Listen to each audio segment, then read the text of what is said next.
Vince McMahon and I were at the television convention, the National Association of Program Television Executives, NAPTE convention in Las Vegas. And we flew out there to do an appearance at the WWE booth and sign some autographs and press a flesh and things of that nature.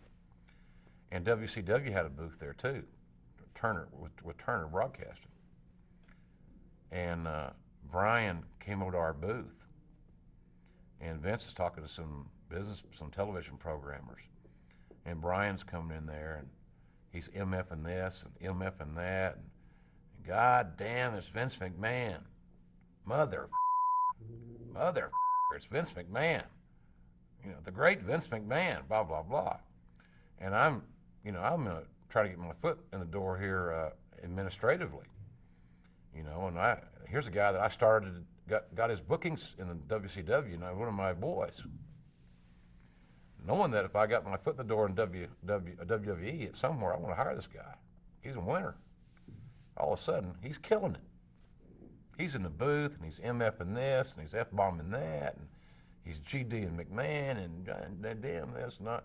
And then he comes over and sees me, and it's Jim Ross, the great Jim Ross, blah, blah, blah. He gives me a hug.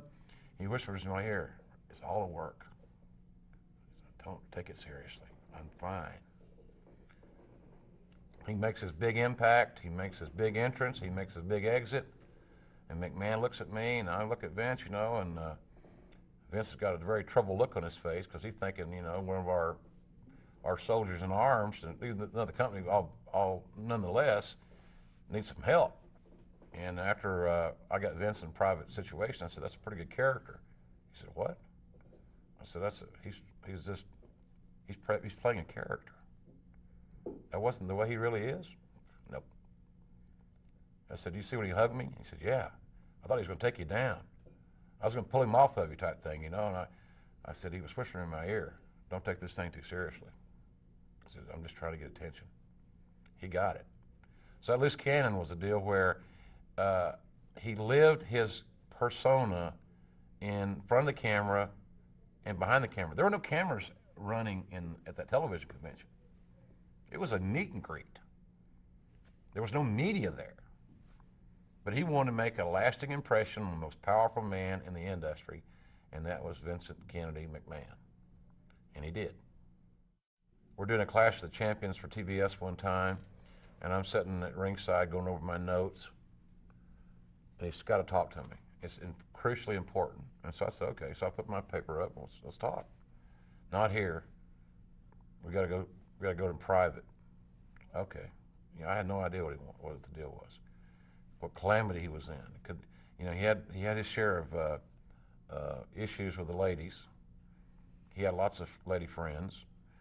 He was quite the ladies' man. So who knew? Who knew what Brian's issue was? He said, "I got to talk to you in private."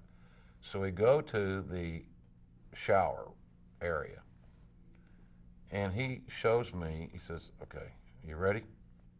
I said, "Yeah." "What is it? What's the problem?" "I got to show you something." So he swings the door to the commode stall open, and in that commode was the longest uninterrupted piece of human waste known to man. If it wasn't 18 inches long, I'm not wearing a black hat. He had gone to the bathroom and taken meticulous effort to have a bowel movement uninterrupted because he knew something special was happening.